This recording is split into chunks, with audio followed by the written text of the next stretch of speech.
오늘 주시는 하나님의 말씀은 로마서 2장 12절에서 16절까지 말씀입니다.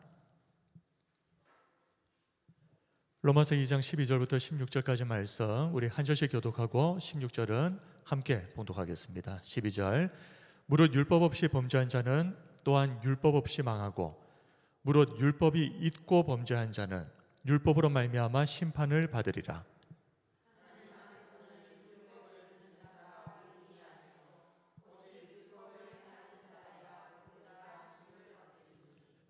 율법 없는 이방인이 본성으로 율법의 일을 행할 때에는 이 사람은 율법이 없어도 자기가 자기에게 율법이 되나니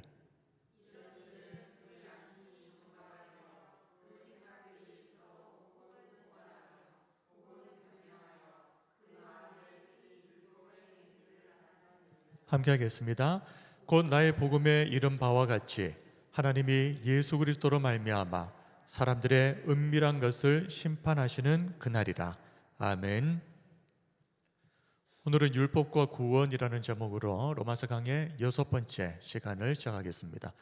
오늘 본문에는 두 부류의 사람이 등장합니다. 우리 로마서 2장 12절 보시면 무릇 율법 없이 범죄한 자는 또한 율법 없이 망하고 무릇 율법이 있고 범죄한 자는 율법으로 말미암아 심판을 받으리라. 율법 없이 범죄한 사람 이방인입니다. 그리고 율법이 있고 범죄한 사람은 유대인을 말합니다. 자, 이 이방인과 유대인의 차이점은 율법이 있느냐 없느냐입니다. 그런데 공통점은 무엇입니까? 두 가지입니다. 둘 다 범죄했다는 것입니다. 율법이 있는 유대인도 범죄했고 율법이 없는 이방인들도 범죄했다. 그리고 두 번째 공통점은 둘 다 망했다. 둘 다 심판을 받았다는 것입니다. 결국 결론은 무엇입니까? 율법이 있어도 망하고 율법이 없어도 망한단 말입니다. 오늘은 그렇다면 하나님께서 왜 우리에게 율법을 주셨는가? 이 율법을 주신 목적과 이 율법을 대하는 우리의 태도와 자세는 어떠해야 하는지에 대해서 살펴보면서 오늘 말씀의 은혜를 나누고자 합니다. 먼저 율법을 가진 유대인들이 왜 심판을 받을 수밖에 없는가? 이 점에 대해서 먼저 살펴봅시다. 이방인들은 율법이 없습니다. 그래서 몰라서 망했다. 그것이 당연하다고 치자. 그러나 유대인들은 율법을 가지고 있지 않습니까? 그런데 왜 망할 수밖에 없는지 그 이유에 대해서 로마서 2장 13절에서 이렇게 말씀하고 있습니다. 하나님 앞에서는 율법을 듣는 자가 의인이 아니요 그랬습니다. 율법을 듣는 자가 의인이 아니요 오직 율법을 행하는 자라야 의롭다 하심을 얻으리니. 이 말씀을 따르면 유대인들은 율법을 가진 자이지만 율법을 행하지 않으면 아무 소용이 없습니다. 자, 그렇다면 유대인들이 율법을 가진 자로서 이 율법을 통해서 구원을 받으려고 하면 어떻게 해야 되겠습니까? 여기서 중요한 내용이 나오는데 율법을 듣는 자가 아니라 율법을 행하는 자가 되어야 된다. 그런데 율법을 행한다는 것에 대해서 우리가 오해해서는 안 됩니다. 말씀에 이렇게 말씀을 하니까 율법을 행하면 실제로 구원을 얻을 수 있다는 말인가? 그런데 그런 말이 아니죠. 왜 그렇습니까? 이 율법의 특성이 있습니다. 평소에 우리가 율법을 지키기 위해서 아무리 노력을 했다고 해도 어느 날 하나라도 어기게 되면 다 어긴 것이 되어버리는 것이 율법입니다. 야고보서 2장 10절에서 11절 누구든지 온 율법을 지키다가 그 하나를 범하면 모두 범한 자가 되나니 간음하지 말라 하신 이가 또한 살인하지 말라 하셨은즉 네가 비록 간음하지 아니하여도 살인하면 율법을 범한 자가 되느니라. 그러므로 율법을 지켜서 구원을 받겠다 하신다면 율법을 다 지켜야 되는 겁니다. 다른 율법 아무리 지켜봐야 어떤 율법 하나를 어겨버리게 되면 모든 것을 범한 자가 된다. 그리고 갈라디아서 3장 10절 무릇 율법 행위에 속한 자들은 저주 아래에 있나니. 율법 행위에 속했다는 것은 다른 말로 하면 율법을 행함으로 구원을 받으려고 하는 사람들, 이 사람들은 저주 아래 있다. 기록된 바 누구든지 율법책에 기록된 대로 모든 일을 자, 모든 일입니다. 그리고 항상, 모든 일을 항상. 그러니 율법의 모든 조항을 하루 이틀이 아니라 매일 항상 행하지 아니하는 자는 저주 아래에 있는 자라 하였습니다. 이것을 율법의 전체성 또는 불가분성이라고 합니다. 율법의 전체성이라고 하는 것은 이 율법은 전부를 다 지켜야 의미가 있는 하나의 전체적인 체계다 하는 것입니다. 그리고 율법의 불가분성은 율법은 나누어질 수가 없다는 겁니다. 그래서 하나의 통합된 법체계. 그러니 만약 율법을 행해서 구원을 얻으려고 한다면 어떻게 해야 된다고요? 다 지켜라. 그리고 매일 항상 지켜야 된다. 이렇게 하면은 구원받을 수 있습니다. 그런데 지켜야 할 율법의 조항이 얼마나 많은가를 알게 되면 이런 시도는 하지 않을 겁니다. 참고로 원래 하나님께서 시내산에서 모세에게 주신 10계명은 10가지 계명이죠. 10가지 계명을 주셨습니다.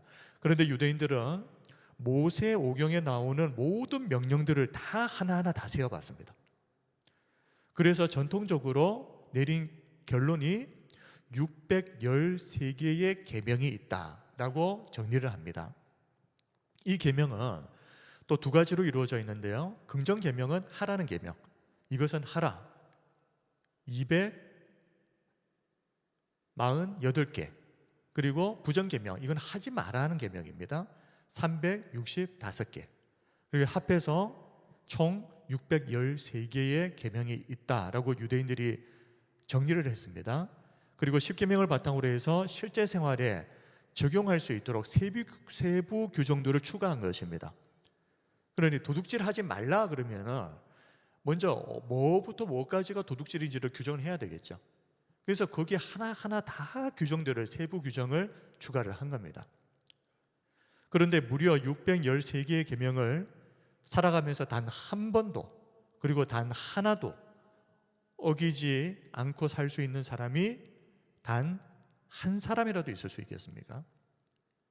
그래서 유대인들은 율법을 가졌지만 결과적으로는 율법을 다 지키지 못해서 하나님의 심판을 피할 수 없게 되는 것입니다. 게다가 유대인들의 정말 심각한 문제는 율법의 조항을 잘 지켰는지는 모르겠습니다. 그러나 그들은 율법의 가장 중요한 핵심을 놓쳐버리는 잘못을 범하게 됩니다. 만약에 율법의 가장 중요한 핵심, 이것을 놓쳐버렸는데 조항을 지켰다고 해서 그것을 율법을 제대로 지켰다라고 말할 수가 있겠습니까?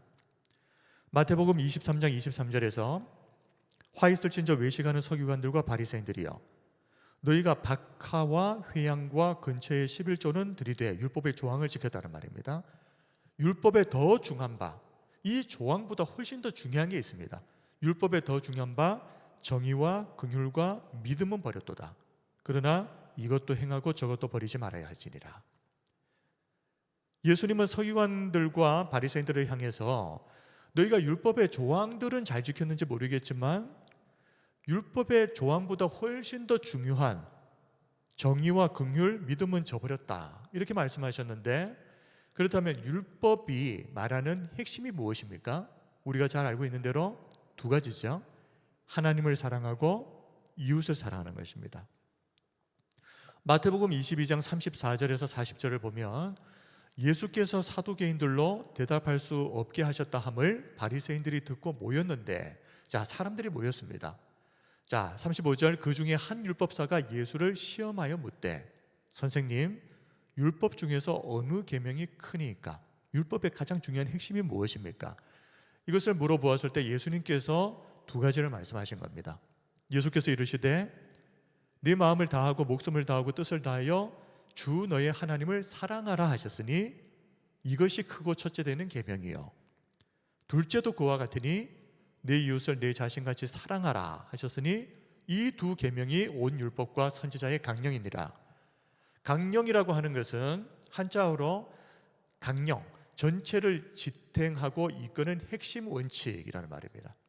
그리고 헬라어로 크레마타이, 강령은 의존하다, 걸려 있다. 다시 말하면 이 두 계명, 하나님 사랑과 이웃 사랑이라고 하는 이 두 계명에 온 율법과 선지자들이 전한 모든 말들이 달려 있다는 것입니다.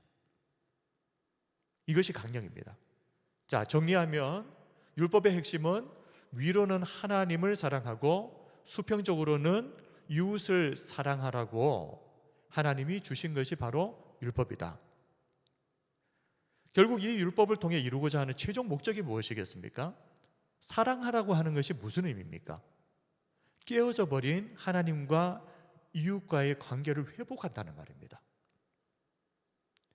대신계명, 하나님 앞에서 지켜야 할 대신계명 4가지와 대인계명, 사람과 사람 사이에 지켜야 할 6가지 계명을 잘 준수하게 되면 어떻게 된다고요?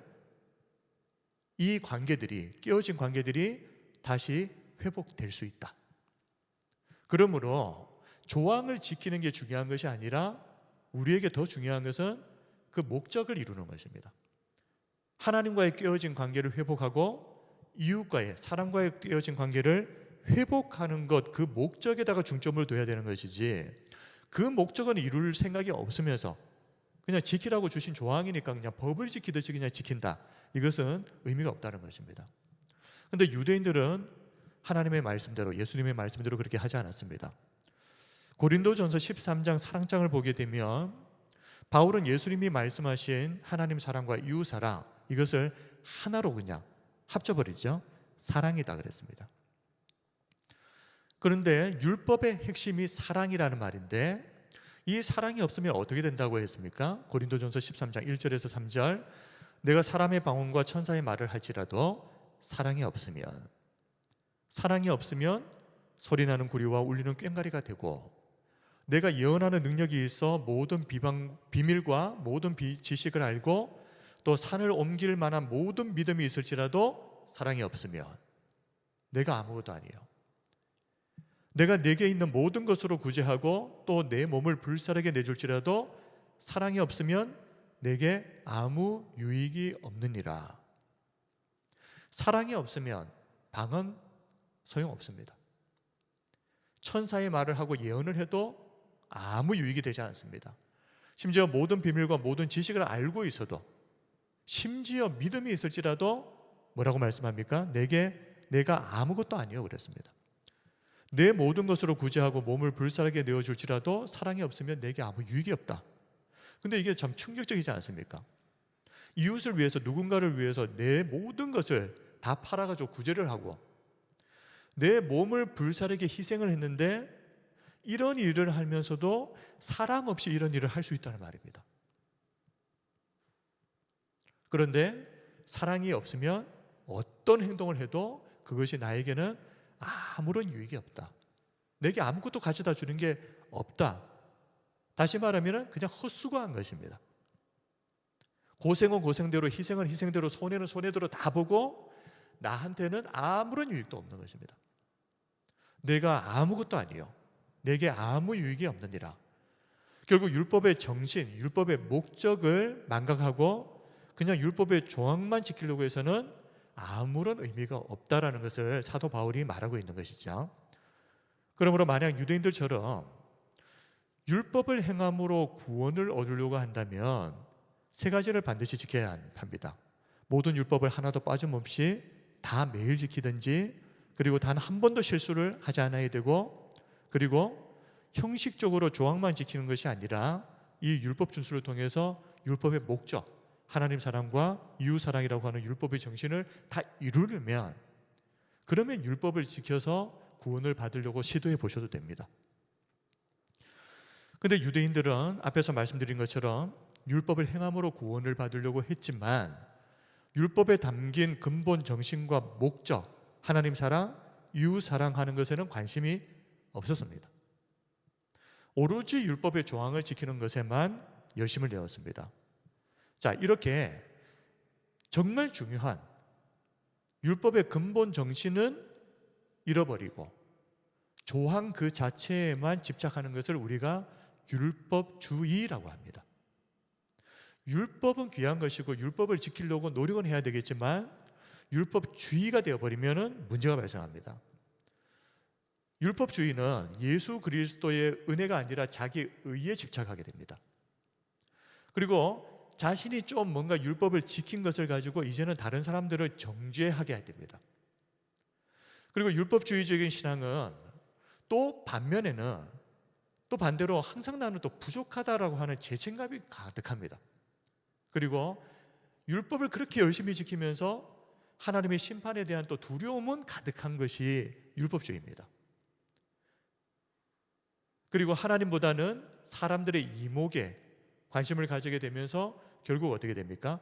외식하는 신앙으로 변질되어 버리는 것이 율법주의입니다. 그러므로 하나도 좋은 게 없는 겁니다. 그래서 예수님은 이런 율법주의자들을 향해서 너희는 회칠한 무덤과 같은 자들이다 라고 책망을 하시는데요, 마태복음 23장 25절에서 28절, 화 있을 진저 외식하는 서기관들과 바리새인들이여, 잔과 대접의 겉은 깨끗이 하되 그 안에는 탐욕과 방탕으로 가득하게 하는도다. 눈먼 바리새인들이여, 너는 먼저 안을 깨끗이 하라. 그리하면 겉도 깨끗하리라. 화 있을 진저 외식하는 서기관들과 바리새인들이여, 회칠한 무덤 같으니 겉으로는 아름답게 보이나 그 안에는 죽은 사람의 뼈와 모든 더러운 것이 가득하도다. 이와 같이 너희도 겉으로는 사람에게 옳게 보이되 안으로는 외식과 불법이 가득하도다. 이것이 율법주의자들이 예수님을 통해서 듣게 될 말입니다. 회칠한 무덤과 같은 자들. 예수님은 안과 겉을 대조를 하시면서 사람들에게 보이려고 하기 때문에 겉은 얼마나 깨끗하게 가꾸는지 모릅니다. 그런데 보이지 않는 내면은 온갖 더러운 것들로 가득 차 있는, 이것이 바로 율법주의자들의 현실이다. 이런 율법주의자들이 아무리 율법 조항을 지키려고 애를 썼다고 할지라도 하나님 앞에 섰을 때에 과연 의로운 자라고 인정받을 수 있겠는가? 속을 들여다보면 어떤 다른 사람들보다도 더 악하고 더러운 것들이 가득한 것인데, 그것이 현실인데, 자, 문제는 이제 이어서 유대인들은 율법을 가지고 있지만 왜 망합니까? 율법을 다 지키지 못해서 망합니다. 그런데 이방인들은 어떻습니까? 율법이 없는 상태에서 죄를 짓다가 망합니다. 자, 이래도 망하고 저래도 망한다면 그러면 율법을 도대체 왜 주신 것이냐? 다 아시겠지만 지금부터 율법의 기능과 의미에 대해서 몇 가지만 살펴보겠습니다. 첫 번째는 율법은 무엇이 죄인지를 정확하게 깨달을 수 있도록 주신 것이 율법이다 하는 것입니다. 로마서 3장 20절, 그러므로 율법의 행위로 그의 앞에 의롭다 하심을 얻을 육체가 없나니 그랬습니다. 율법을 지켜서 의롭다고 될 거라고 하나님이 기대하시고 주신 게 아니라고 밝히는 겁니다. 그런데 왜 율법을 주십니까? 율법으로는 죄를 깨달음이니라. 사람들이 죄를 내가 잘 분별할 수 있겠다라고 자신만만하게 이야기하지만 사실 우리가 죄인 줄도 모르고 죄를 지었던 일들이 엄청 많습니다. 그리고 시대에 따라서 죄가 바뀌어버립니다, 기준이. 그리고 사람이 사는 지역에 따라서 어떤 곳에서는 죄인데 어떤 곳에서는 죄가 아닌 것이 되어버리는 경우도 있습니다. 그러므로 사람은 스스로가 죄를 정확하게 구분해낼 수 있다라고 하는 이 착각과 오해를 버려야 됩니다. 하나님이 율법을 주신 이유는 이 율법을 통해서 무엇이 죄이고 무엇이 죄가 아닌지를 분별할 수 있기 때문입니다. 그리고 두 번째, 율법이 우리의 거울이 됩니다. 거울이 된다는 것은 우리가 율법을 통해서 무엇이 죄이냐 무엇이 죄가 아니냐 이것을 구분하고 끝나는 것이 아니다. 거울은 무엇입니까? 자기 자신을 비춰보는 것입니다. 그래서 이 율법이 우리가 바로 그 죄인이다라는 것을 깨닫게 하는 것입니다. 야고보서 1장 23절에서 25절, 누구든지 말씀을 듣고 행하지 아니하면 그는 거울로 자기의 생긴 얼굴을 보는 사람과 같아서, 자, 말씀을 듣고 행하지 않았다, 율법을 가지고 있는 사람입니다. 그런데 행하지 않으면 거울로 자기 얼굴은 봤습니다. 그런데 24절, 제 자신을 보고 가서 그 모습이 어떠했는지를 곧 잊어버리거니와. 25절, 자유롭게 하는 온전한 율법을 들여다보고 있는 자는 듣고 잊어버리는 자가 아니요 실천하는 자니 이 사람은 그 행하는 일에 복을 받으리라. 자, 이 말씀 율법이 우리에게 거울이 된다 그랬습니다. 율법을 통해서 자신의 실체를 제대로 알게 되고, 그리고 거기에서 끝나는 것이 아니라 그것을 항상 우리가 기억을 하고 잊어버리지 않는단 말이죠. 그리고 그 내가 비춰본 대로, 만약에 거울에 얼굴을 비춰봤는데 얼굴에 뭐가 묻어 있으면 닦아내야 되는 거 아닙니까? 안 그럴 거면 거울을 뭐하러 보겠습니까? 그러면 율법을 통해서 내 자신을 비춰본 사람은 이 말씀을 통해서 내 자신을 비춰보고 고쳐야 될 것들은 고치고 버려야 될 것들은 버리고, 이렇게 말씀을 실천하는 삶을 사는 것입니다. 그러면 이 율법은 더 이상 인간을 올가매는 족쇄가 아니라 오히려 이 율법이 우리를 자유롭게 하고 율법을 행하는 모든 사람들이 그 일에 복을 받게 될 것이다 라고 말하는 겁니다. 자, 그렇다면 세 번째, 율법의 최종적인 목적이 무엇이겠습니까? 율법은 첫 번째, 죄가 무엇인지를 깨닫게 한다 그랬습니다. 두 번째, 그 죄인이 바로 너다라고 하는 것을 말하는 것이 율법입니다. 그러면 그것을 통해서 최종적으로 이루고자 하는 목적은 이 깨달음을 통해서 우리를 예수 그리스도께로 인도하는 것입니다. 갈라디아서 3장 24절, 이같이 율법이 우리를 그리스도께로 인도하는 초등교사가 되어 우리로 하여금 믿음으로 말미암아 의롭다함을 얻게 하려 함이라. 자, 우리는 초등학생입니다. 뭐가 뭔지도 잘 분별도 못하고요, 알면서도 매일매일 죄짓고 넘어지고 자빠지고. 그런데 이 율법이 초등교사가 되어서 꼼꼼하게 하나하나 다 가르쳐주면서, 그러면서 뭘 말한다는 겁니까? 네가 바로 이 죄인이야. 율법의 거울에 비춰보니까 네 모습이 이런 모습이야. 그런데 아무리 그 율법을 지켜보려고 애를 써봐, 너는 다 못 지켜. 율법에 600개가 넘는 조항을 네가 1년이 아니라 평생에 단 하나도 어기지 않고 매일매일 다 지킬 수 있다고 생각한다면 율법 지켜봐. 근데 못 지키잖아. 그래서 율법이 최종적으로 말하는 것이 무엇입니까? 그래서 예수님께로 가야 된다는 것입니다. 그래서 예수님이 필요하다는 것입니다. 그러므로 하나님께서 율법을 주신 목적은 이 율법을 잘 지켜서 스스로 구원을 얻으라, 이것이 아니라 죄를 깨닫고, 그리고 그 죄인이 나라고 하는 사실을 또 깨닫고, 내 힘으로는 절대 율법을 다 지킬 수 없다는 것을 알게 하셔서 결국 예수님을 믿는 믿음 외에는 다른 구원의 길이 없구나, 율법이 이 사실을 우리에게 깨닫게 해주는 것입니다. 그래서 예수님께로 갈 수 있도록 우리를 인도해 주는 역할, 초등교사의 역할을 하는 것이 율법이다. 혹시라도 우리 성도님들 가운데 지금까지 그런 분은 없겠죠. 율법주의적인 신앙생활을 하신 분이 계신다면 이제부터는 율법의 행위가 아니라 하나님의 은혜를 온전히 의지하는 성도님들이 다 되시길 바랍니다.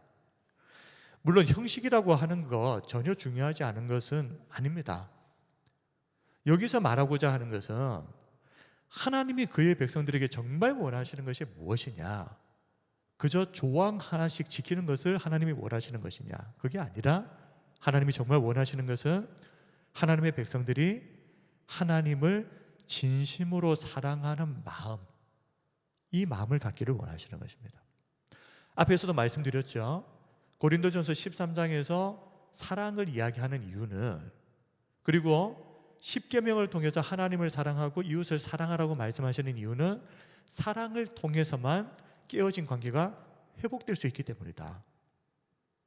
하나님은 그 관계의 회복을 원하시는 것입니다.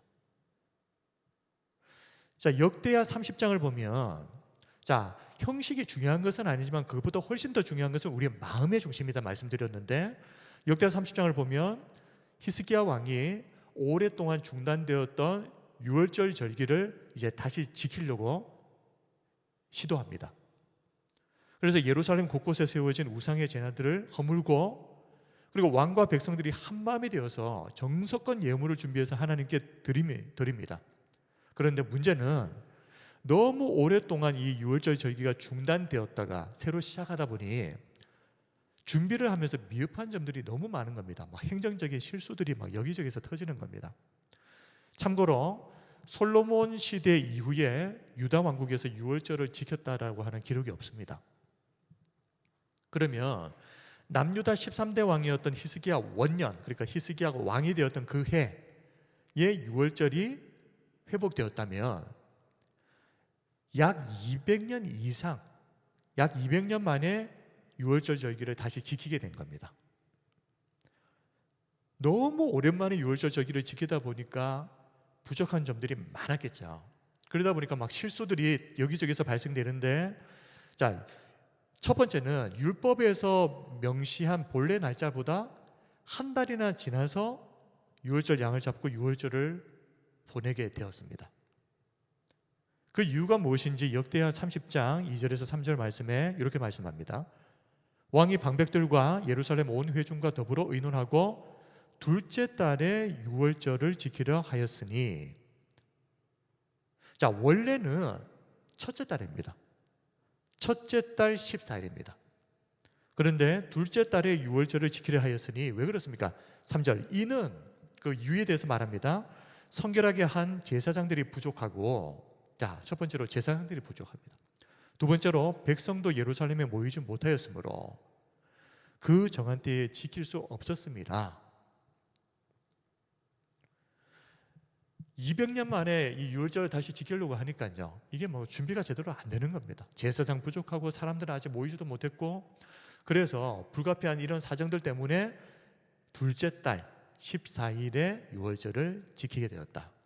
그리고 두 번째는 북이스라엘에서 온 사람들도 유월절 절기에 참여를 했습니다. 뭐 많은 숫자는 아니었겠지만, 그런데 그들이 정결 예식을 마치기도 전에 유월절 양을 먹어버리는 실수를 범했던 것 같습니다.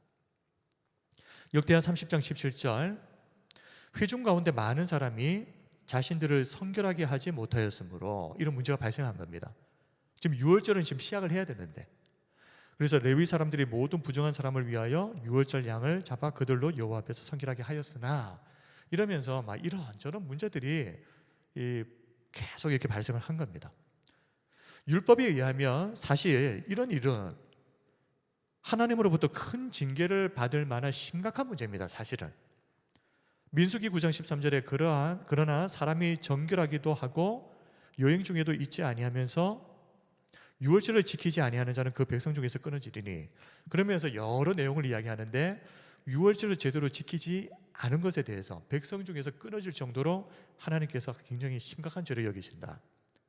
근데 너무 오랜만에 200년 만에 지키다 보니까 이걸 어떻게 해야 되는 건지, 사람도 준비가 안 되고 행정적으로도 여러 문제들이 터지고 이 어설픈 일들이 발생한 겁니다. 그러나 히스기야 왕은 알죠. 얼마나 어설펐는지, 얼마나 실수가 많았는지. 그러나 자신들의 부족했던 부분들을 다 하나님 앞에 솔직하게 인정하면서 하나님의 은혜를 구합니다. 그리고 하나님은 200년 만에 히스기야와 남유다 백성들이 드린 유월절 예배를 기쁘게 받아주십니다. 비록 형식은 서툴고 부족했지만, 심지어 날짜도 제대로 맞추지 못할 정도로 어설펐지만, 부족한 중에도 전심을 다해서 하나님께 유월절 예배를 드리려고 했던 히스기야 왕과 백성들의 그 마음을 하나님께서 기쁘게 받아주신 겁니다. 히스기야와 백성들이 얼마나 유월절을 진심으로 잘 지키려고 노력을 했는지, 그리고 자원하는 마음으로, 이거는 법이기 때문에 어쩔 수 없이 지킨 것이 아니라 얼마나 기쁜 마음으로 지키려고 했는지를 잘 보여주는 본문이 있습니다. 원래 유월절은 7일만 지키면 됩니다. 지난번 우리가 절기를 가지고 한번 말씀을 드렸죠. 7일입니다. 그런데 이스라엘 백성들이, 남유다 백성들이 자원해서 우리 7일 더 합시다, 연장합시다. 그래서 총 14일 동안 기쁜 마음으로 유월절을 지켰습니다. 역대하 30장 23절, 온 회중이 다시 7일을 지키기로 결의하고 이에 또 7일을 어떻게 해요? 즐겁게 지켰더라.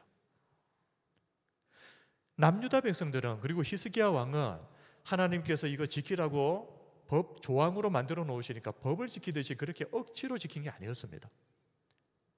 너무나도 기쁜 마음으로, 자원하는 마음으로, 그리고 7일 동안 그렇게 이 절기를 지켰는데도 그것도 부족해서 더 하나님 앞에 예배하고 싶어서 더 7일을 더 연장해서 14일을, 이것이 남유다 백성들이 하나님 앞에 보여드린 그들의 마음의 중심, 진심이었습니다.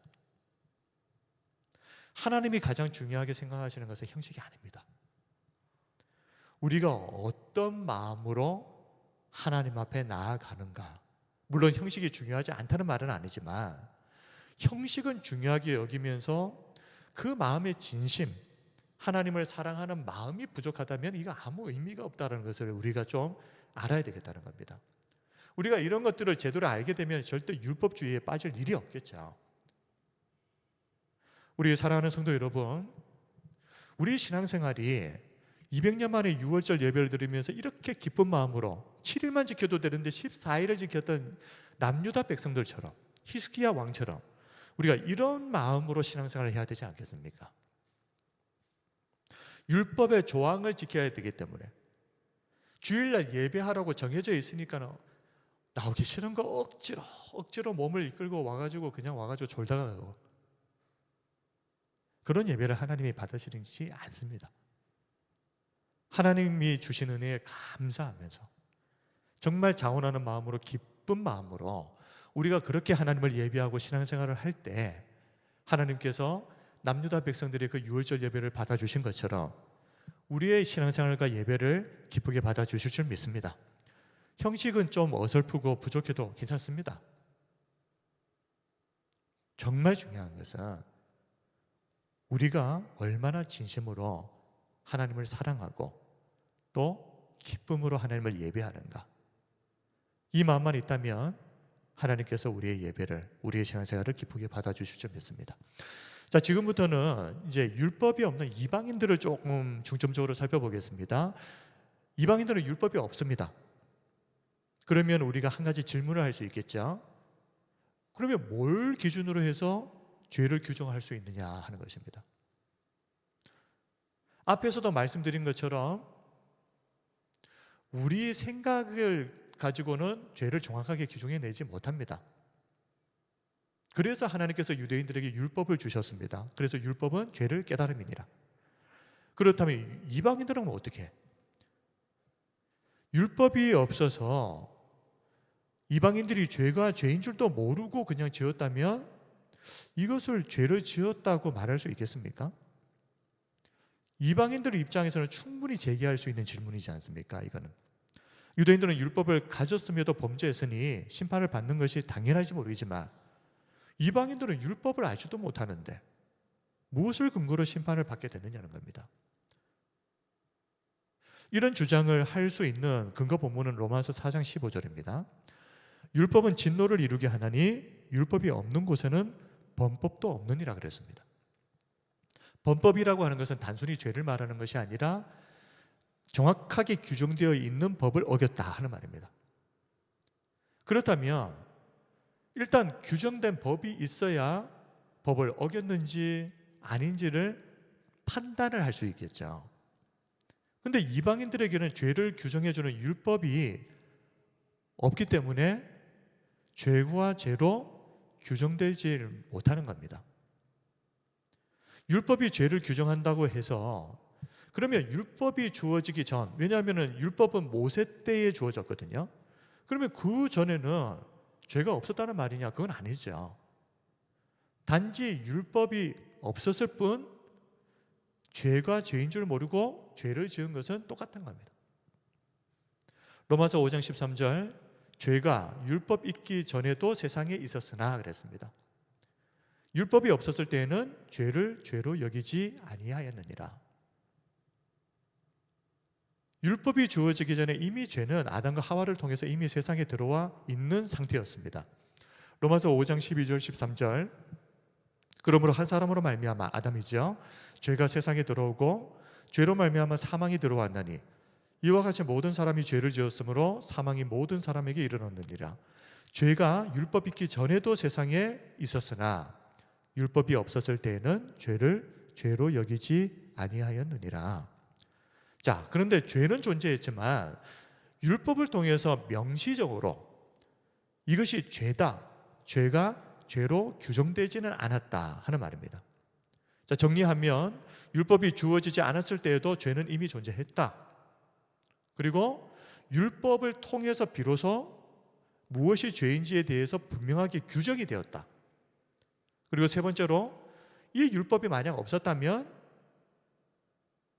죄를 지어도 아무 상관이 없는 것이 아니라 반대입니다. 무엇이 죄인 줄도 모르고 그 죄를 아무렇지도 않게 짓게 되었을 것입니다. 그래서 율법은 반드시 필요한 것입니다. 지키지도 못할 율법 왜 주셨습니까? 이게 아니라 율법이 있어야만 하는 이유가 이런 것들 때문입니다. 로마서 7장 7절 말씀을 같이 한번 읽겠습니다. 시작. 그런즉 우리가 무슨 말을 하리요? 율법이 죄냐? 그럴 수 없느니라. 율법으로 말미암지 않고는 내가 죄를 알지 못하였으니 곧 율법이 탐내지 말라 하지 아니하였더라면 내가 탐심을 알지 못하였으리라. 율법이 잘못된 게 아닙니다. 율법이 없었다면 나는 죄가 죄인 줄도 모르고 죄를 지었을 것입니다. 다시 말하면 예를 들면 이런 것이겠죠. 우리나라에서 200km로 달릴 수 있는 도로는 없습니다. 그런데 과속 단속 카메라가 없는 곳에서는 200km로 달려버려도 법을 어긴 것은 아닌 것으로 되죠. 왜냐하면 찍힌 게 없으니까. 그런데 과속 단속 카메라가 있음으로 말미암아서 속도를 어기게 되면 죄를 지었다, 범법 행위를 했습니다 하고 정확하게 규정이 되는 것, 이런 것과 똑같은 것입니다. 자, 그렇다면 하나님은 율법이 없는 이방인들을 위해서, 그리고 율법 이전의 사람들도 있지 않습니까? 모세 이전의 사람들, 이 사람들에게 율법을 대신해서 이 죄의 기준이 될 만한 것을 주셨는데 다 아시죠? 양심입니다. 사람의 양심. 로마서 2장 14절 15절을 보십시오. 율법 없는 이방인이 본성으로 율법의 일을 행할 때에는 이 사람은 율법이 없어도 자기가 자기에게 율법이 되나니, 이런 이들은 그 양심이 증거가 돼요. 그 생각들이 서로 혹은 고발하며 혹은 변명하여 그 마음에 새긴 율법의 행위를 나타내느니라 그랬습니다. 양심은 헬라어로 시네이데시스, 이것은 함께 안다라는 말입니다. 이 양심이 사람의 마음속에서 율법과 비슷한 역할을 하게 됩니다. 자기가 자기에게 율법이 되나니, 지금 율법은 주어지지 않았지만 자기 자신이 스스로 양심을 통해서 자기 자신에게 율법을 제시를 한다는 말이죠. 그리고 그 생각들이 서로를 고발하거나 변명한다 그랬습니다. 자, 고발이라고 하는 것은 무엇입니까? 마음속에 여러 가지 생각들이 막 가득 차 있는데 어떤 생각들은 너 이거 하면 안 돼 그러면서 고발을 하는 겁니다. 그런데 또 어떤 생각은 뭐라고 변명을 합니까? 괜찮아, 괜찮아. 이 생각이 똑같은 그 한 사람 속에서 이런 생각들이 뒤섞여 있습니다. 사도 바울이 이 부분에 대해서 이야기했죠.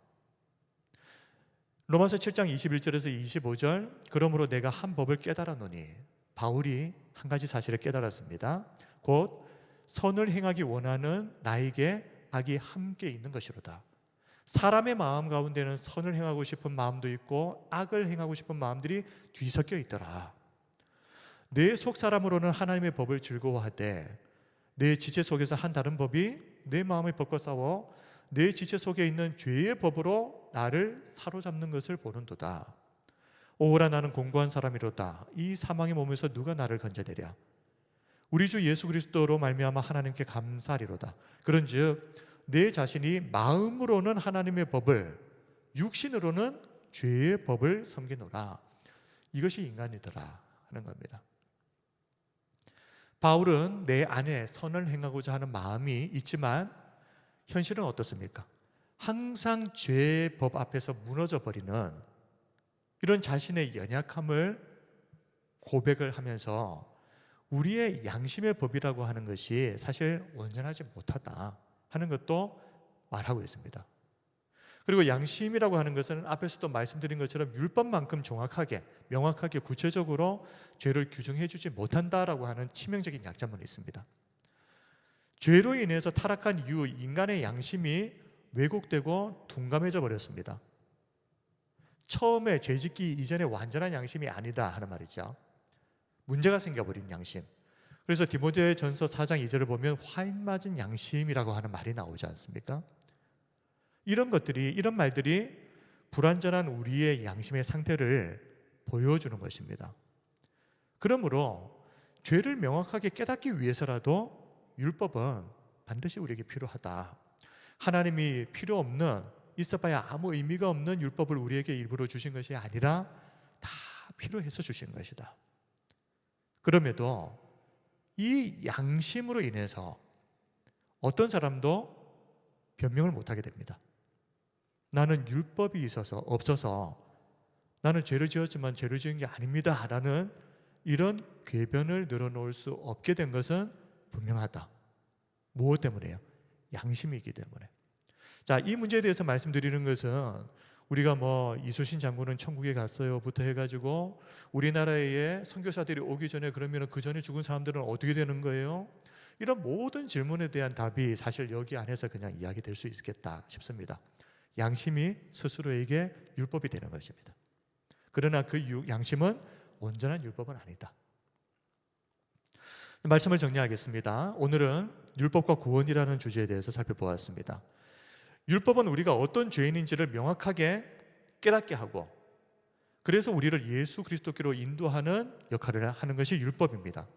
그리고 율법은 단순히 죄가 무엇이냐 이것만 제시하는 것이 아니라 예수 그리스도의 은혜로 구원받은 하나님의 백성들이 이제부터는 어떻게 살아야 하는지, 하늘에 속한 성도의 인생의 방향과 기준을 제시하는 것도 율법입니다.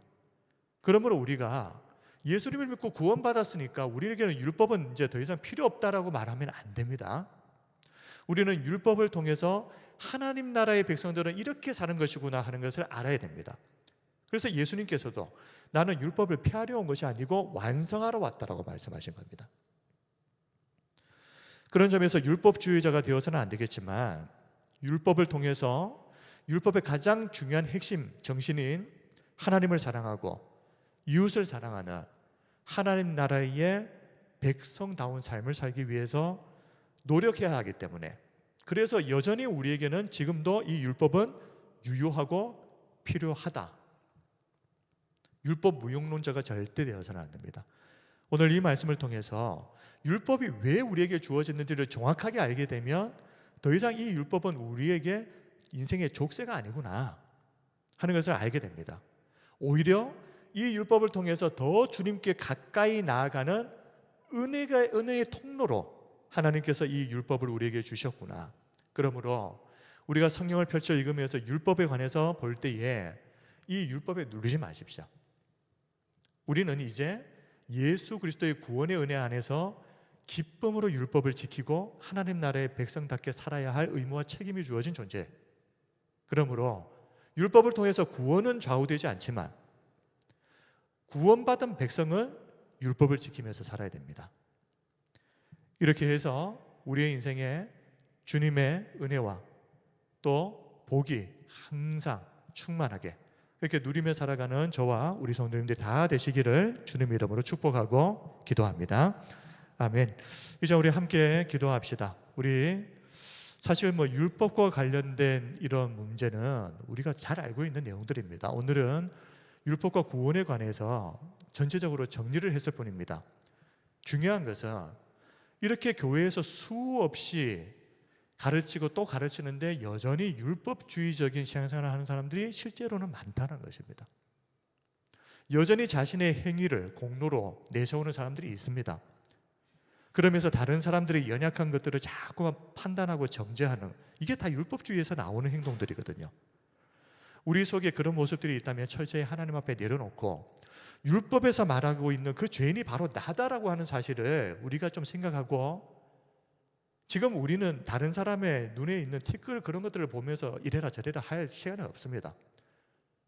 내 속에 있는 들보를 빼내야 될 사람들인데 남들 티끌을 보면서 판단하고 정죄할 그런 여유가 없습니다. 우리가 하나님의 말씀, 이 율법을 통해서 우리 자신들을 돌아보고, 그래서 우리에게는 예수 그리스도가 필요하구나, 우리 주님께로 더 가까이 나아가는 저와 우리 성도님들 될 수 있도록 기도해 주시고, 우리 교회가 율법주의적인 교회 되지 않고 그리스도의 십자가의 은혜 위에 세워지는 그런 교회가 될 수 있도록, 그리고 이 지역에 주신 사명을 잘 감당하는 교회 될 수 있도록, 그리고 우리 가정들, 우리의 자녀들 믿음으로 잘 양육할 수 있도록, 그리고 개인의 기도 제목 가지고 이 시간 합심해서 함께 우리 통성으로 기도하며 나가도록 하겠습니다. 기도하겠습니다. 은혜와 사랑이 풍성하신 우리 하나님 아버지, 오늘도 주님 앞에 나와 기도하게 하시니 감사합니다.